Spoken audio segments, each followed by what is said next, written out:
So hi, my name is Paul Sladkus. This is Good News Planet, and we're going to talk about a show that a play and a wonderful example of using the concept of moolah in a off-Broadway show that Michael Maher has created. Correct? So far. Okay.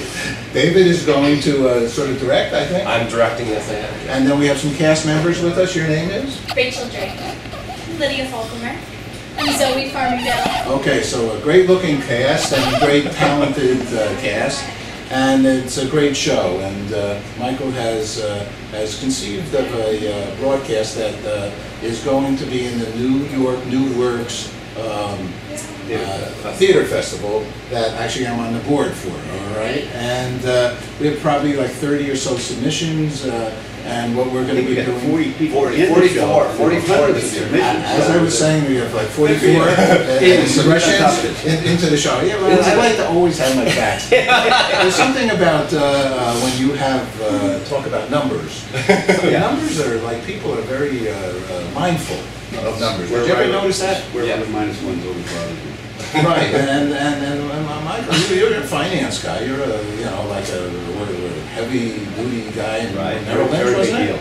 Big deal with fish in a small pond, and knows a lot about business. And I'm always excited to get to talk to Michael because I learn something each time and every time.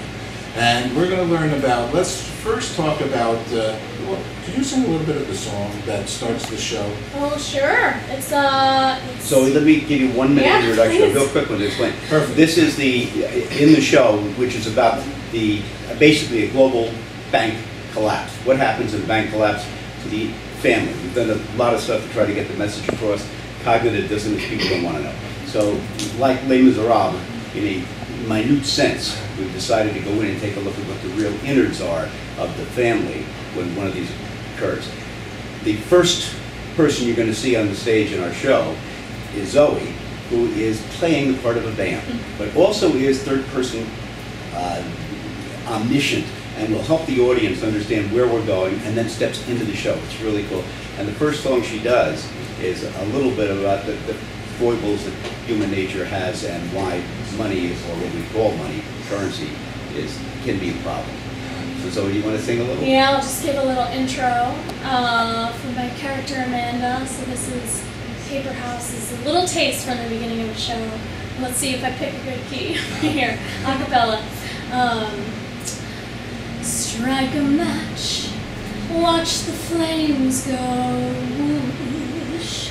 See the fire flare up, paper houses won't last.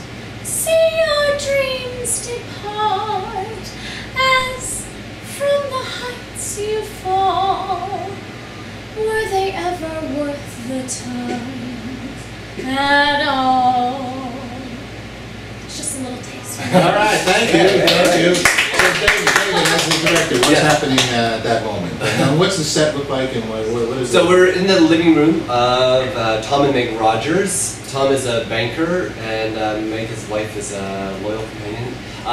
Although Tom spends all his time at work, and so they are not getting along that well right now. Their daughter, eldest daughter, played by Lydia, is a freshman at college, and when this whole banking kerfuffle, the banks start to fail, Katie makes her way home, where she gets picked up by her. Well, I'm giving the whole. I'm giving the whole story. It's enough for the story. Actually, we'll put here at this moment, at this juncture, we'll have the website of where you can go to come and see the show, and it starts quite soon. We're now today, August 11th, 12th. What's that number today? I mean, 12. It's 12. And I think that we'll put the exact dates of when the festival is so you can come and hear more about the show. So tell us about your roles. Right, well, like he said, I'm playing Katie, the daughter of Tom and Meg. So Katie is a really sweet, nice, innocent girl who has gotten mixed up with kind of the bad boy character in the musical. So there's kind of a conflict of interest Rachel's there, and she knows that her parents aren't maybe going to approve of this decision. Then there's also some conflict when she finds out that Rachel's character is actually having kind of a relationship as well with the guy that I'm dating.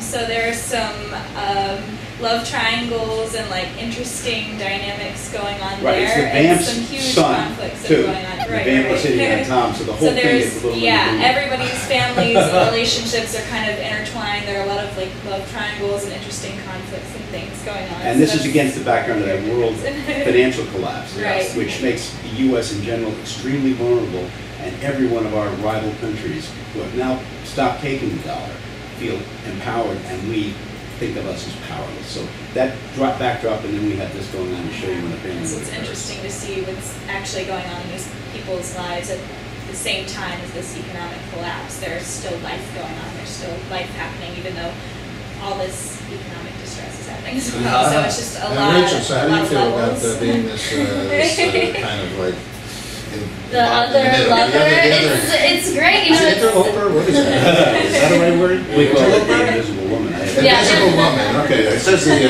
author. No, okay, not the invisible woman. It's Real woman. fun because I get to antagonize her in a very kind of sneaky, underhanded way, and it's kind of great to fight over this guy with the sweet one, and I'm not the sweet one. She looks sweet. Don't let her fool you. Don't let her. She's got it. She's got the other It side. sounds like, Michael, let me ask you a question. This doesn't sound like, I think I've seen you know, once or twice your show. Did I This is a 4.5-hour version. This is like some new twists and turns? Actually, what's going, so tell me. It all integrates very quickly and very well. The idea is that the boy about which they're talking now is trying to start a militia and sell guns and get involved.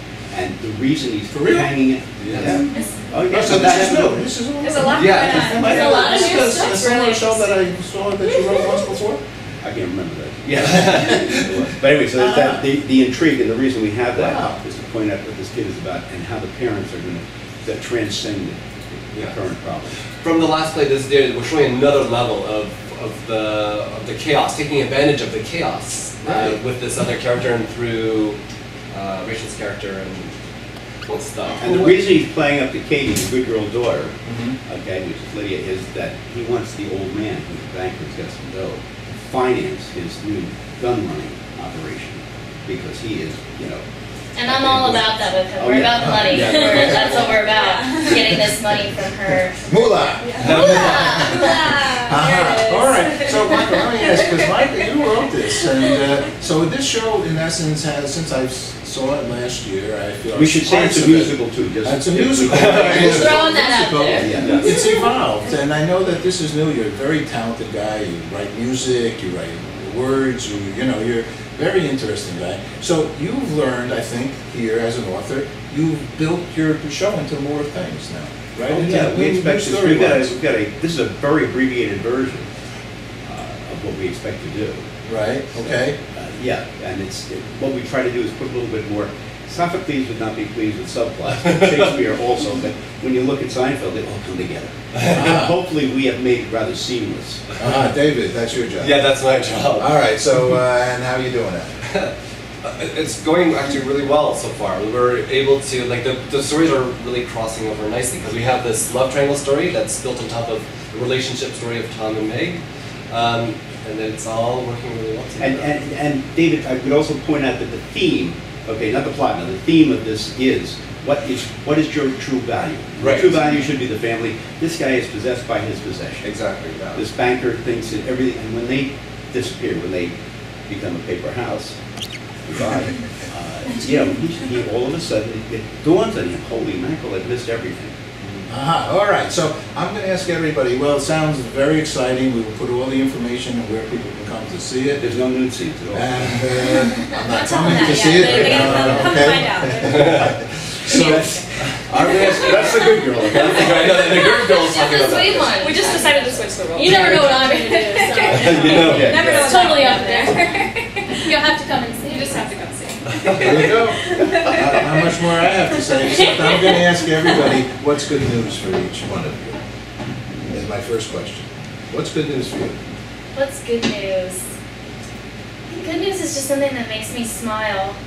You know, whether it's about... What has made you smile recently? What made me smile recently? Well, doing this was great fun. Actually, my mom just got back from Branson. It's her 25th anniversary with my father. So it's actually today. I have to tell her happy anniversary. So that's, you know, it's great to know that my parents are... What's that Henny Youngman line? I've been in love with the same woman for 25 years, and if my wife finds out, she'll kill me. So that made me smile that they just got back from Branson and had a wonderful time there. Great.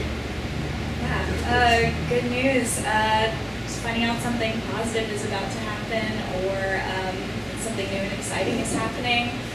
This past week, some great news that I got was that a lot of people from my university, I'm from North Carolina, go North Carolina, go UNC, UNC Greensboro is the school I went to, and a lot of alumni that I hadn't seen in a while were coming up from North Carolina, and a lot of alumni that I hadn't seen that are actually in New York City working now, we're all coming together to work on a film this past weekend. So it was really, really exciting and great to see everybody and to have that collaboration of past and present talent from our university. Anyway, so yeah, it was great news to find out that everybody was going to be getting together, that we were going to be able to work on a project all together, and we had an awesome time. It was wonderful. All right, beautiful. Good news. So this show has been good news, and I have another show in the festival as well that I wrote and directed. Which has been going really well as well. Going up the elevator musical. We can talk about it another time. Okay, all right. I'll throw it in there because it's all part of the festival. Interview part 2. Yeah, and also I just heard from my daughter who's doing really well. She finally paid off her tuition from last year, and she can apply this year, and so there's a lot of good things for her right now. So happy about that. Good news for you? Good news? Oh my goodness. Could be so many things. I guess in the context of news, you know, reporting on the world, I love when I get to see about people helping each other and just people putting themselves on the line for other people or really being giving. You know, sometimes I go, I want to do that too, and sometimes I go, gosh, I could never be that big of a person, and so that's wonderful to see. And good news for me is often like moving forward in my life, or even moving towards the future, or hearing from an old friend and connecting with their past. All right, I'm going to ask Michael, but then I'm going to ask everybody one last question too, and that's going to be what's peace mean to you? So that you can have a second to think about that, okay? Because we're very involved with the International Day of Peace in September, as declared by the United Nations. September 21st is the International Day of Peace. So what's good news for you, Michael? Well, I guess that there's life after finance. And the answer is that it starts again and you meet amazing people like these. Folks, these are the nicest people you could ever run into. You'd think that you'd have to be pretty cutthroat to be. I can't find anybody like that. It's been a hassle, but it's really been fabulous. And having David come in as, you know, work is a four-letter word for me, and David does it. All right. Peace for you? Peace. Understanding where each other are coming from and letting each other be those people, and making sure to operate in a way that doesn't hurt anyone else. I guess. That's Very my nice. try at it. Beautiful. No, it's everybody has their own thought, and it's something that some people could spend their whole life thinking about. Rachel, you got a thought on that? I would say that peace is just acceptance, you know, finding the differences between you and someone else and making that a positive thing and really embracing what makes everyone unique and just accepting that we're all different and finding the beauty in that difference. Very nice. I'm going to try and follow that. So I'd say a lot of peace comes from inner peace and being okay with yourself and who you are, because I think once you can find that and be okay with yourself and who you are, that projects out into the world and allows you to be, you know, more accepting of other people as well and more okay with the world around you, and allows you to interact with people in a more positive and loving way if you're loving yourself and making peace with yourself first. So that's good to me. All right. right, very nice.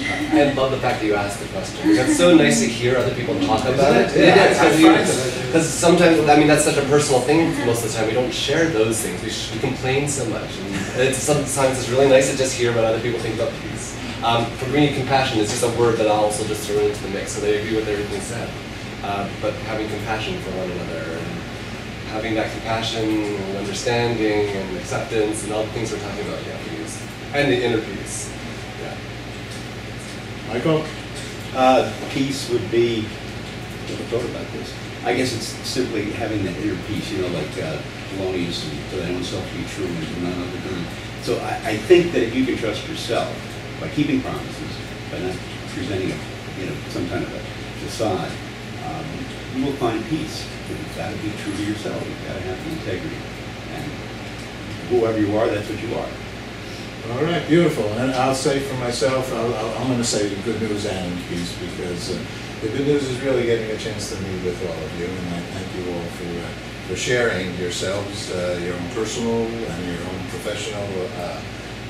If you have websites, please share them with me with some text, which I'll need to include as part of the broadcast, and whatever else you're doing, we'll be happy to share that. And peace for us is that no one caused any physical harm to anybody here at this it wasn't one of those daytime TV shows, you know. We weren't one of those. Pretty sharp if you want. Yeah, you know. So I don't know how good our ratings are going to be, because, you know, I mean, I think if you did, you know, some damage or something, you know, we probably would get more people, you know, guns, bang, bang, shoot 'em ups, you know, they do very well. We're hearing Jerry Springer. Yeah, that's why, you know, I'm not going to go there. And but the point is that we're just having a regular old human being, local conversation of people getting together and sharing their own selves and their own profession, and the beauty of the show, the New York New Works events happening recently and in the next couple of weeks. So thank you all very much for sharing this with us. Thank you. Hi, folks. We're delighted to finish the last little show you saw with Paul Sladkus, and I'll give you a touch on him first, and we'll talk a little bit about the festival and also about Paul's efforts, which are pretty notable. Just so I don't forget any of them, Paul has been 40 years doing this thing. He's worked on 150 Emmy-winning shows, including everything from All in the Family, Sonny and Cher, Carol Burnett, soap opera Love of Your Life, and also on PBS. Those were CBS. On PBS, he also worked on the Nature in the Brain series, and that was spectacular. And his two companies, which are very interesting, and we'll have the sites up later to take a look at, are his nonprofit is the Good News Corporation, and the other one is the NBC, which is, what is it, Milestone Broadcasting, right? Milestone Broadcast Corporation. Okay, good. Well, anyway, Paul, so thanks very much for having our folks on. We had a lot of the, a few of the junior characters on here. We have some senior ones to do, and we hope you will be able to come and see it. The interview we did was a little bit convoluted, but believe me, the theme is easy and the plot is not too much off what we had said. But Paul, thanks very much. I don't know, did you feel like you understood a little bit about what we're trying to present? Yes, I did. Well, you gave it a good opening and put it into perspective. And each person had their roles in the show and shared their excitement and feel to be part of the whole project, including your director, David. And so I thought it was really, you know, we learned a lot about each one of the individuals, especially when we asked them what's good news and we asked them what's peace mean to them. And they're, you know, there's some depth to these characters. Yeah. And I thought when I got into this industry, which is just great fun. Incidentally, I'm not in for profit, but that the people who become, these are the nicest people I've ever bumped into. Just a great, very energetic, very hardworking group, and also very talented. So yeah, I would say, and they were very pleased to be on board. The festival itself is pretty much the brainchild of a fellow, Gene Fish Jr., who's a good buddy of both of ours. Among other places, he's been at Harvard and MIT, I guess, before that and stuff. And he spent a lot of time doing charitable work. He worked for 5 years at the Ronald McDonald House, etc. So he's always had his heart where it should be. And so we'll have him on too, I guess, soon. We did do one of my shows with him, and we've done a lot with the education. Please. Gene is a marvelous guy. He's actually introduced us. So in addition to that, Glory, I've done Achilles runners with Gene, and he's just a guy who likes to introduce others, and he loves to see long-term relationships occur as a result of that. In fact, he introduced me to somebody, and I just went out to see the Dalai Lama a couple weeks ago as a result of a Gene introduction. So he's a good guy, and he's really put together this New York New Works theater event, which is festival, all altruistic. Is fantastic. I mean, I'm on the board and have been since its inception, which isn't that long ago, last year, I guess it was. Was it just 1 year? It feels, it was an incredible event. It starts on August 17th? August 17th. My show starts on the 18th, and it'll run for a while until, not every night, but you can look it up, but the last is the 16th of September will be the finals. And the shows go from until the 3rd, I believe, of September. And there's a lot of shows. Yeah, there were this year something in the area of 300 entries, and I think we have 40 shows being done. They're all short. They're only about a half hour each. They're kind of abbreviated versions of what people would like to take off Broadway. And so it's a challenge to do that, but I think we've got a lot of that. But it's great to find a guy like Gene who's altruistic and yet runs the Ironman. I mean, it's an unusual combination. But, Paul, can we talk a little bit also about your efforts? Sure. Well, as you mentioned, we have our founding company, which is called Milestone Broadcast Corporation. We're in business. We're celebrating our 30th anniversary this year. And it was founded after those early years with CBS and PBS, 14 years, as a multicultural advertising and marketing company. In essence, the Chinese put us in business, and we represented all the ethnic media here in America, and we would help large corporations reach the different ethnic communities. Then we merged 17 years ago into the Good News Planet broadcast, and our nonprofit is called Good News Corporation. And we have our upcoming Peace Day party event, and we're very focused on spend about 1 second on that. We're going to show a little bit of something. We're going to show some video on it. It's a passion. We've been involved for 14 years. The International another charitable enterprise that you're involved. Nonprofit, right? And we have Times Square, Central Park, downtown Brooklyn, and San Jose to do Peace Day events to strengthen the message of world peace. Great. Thanks again, Paul. Thank you very much for everything. Thank you. Always a pleasure. Always a pleasure meeting with you. My name is Ringo. Peace and love, everybody. Peace and love. I'm Dr. Ross. We have an obligation to provide a peaceful world for our children. I would say there are so many small things that we can all do to improve our daily lives and the lives of others. We've got to work much harder, no matter what country, religion, or culture. Peace is the most precious possession we can achieve. The opposite of peace is the wasting of life, bloodshed, and arriving at no solution whatsoever. Today is September 21st, the day that all countries of the United Nations declared as International Day of Peace.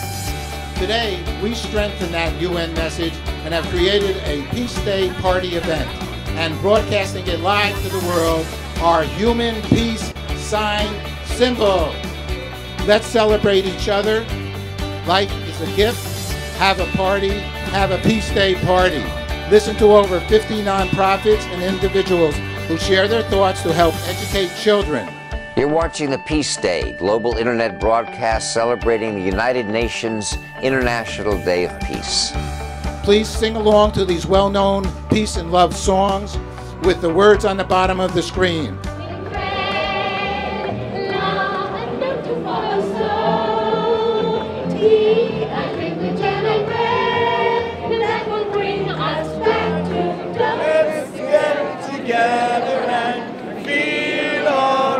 A moment of silence for peace. I'm going to have my moment now.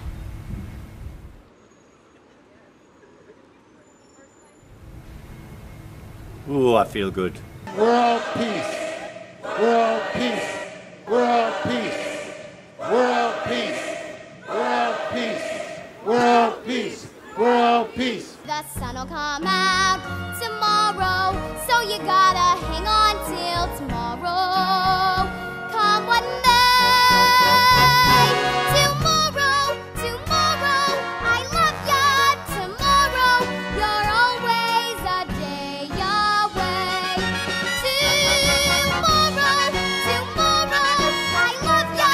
Tomorrow, you're always a day.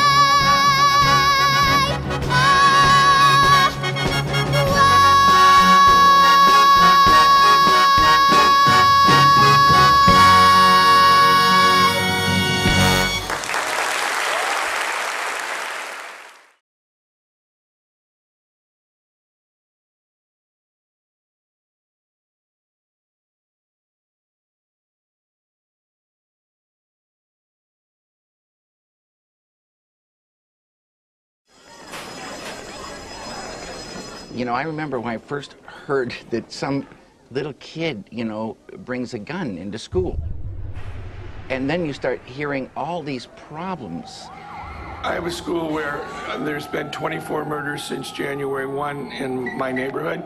I have kids suffering from post-traumatic stress in children. Kids have so much on their plate this day and time. I can't concentrate. I get overly frustrated sometimes. Kind of angry all the time.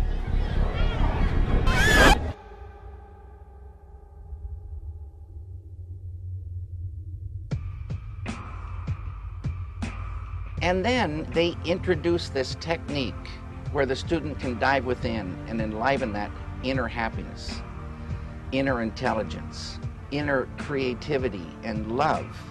And they see the problems start evaporating. Well, it's important because, you know, we're targeting the kids, and we want the kids to be successful in their life. And we want them to be the ones also coming to our games and with the smiles on their faces. And, you know, we just want to be that positive influence of coming out here and showing them that there's somebody that cares. So, you know, that's why it's important for us to teach these character traits when we come in and do our cheer program and things like that. Well, the self-esteem program, the cheer program, ties into a lot of the things that we do here at Jefferson with our core values and our anti-bullying program. When kids learn about self-esteem, it helps them throughout the day and in their lives.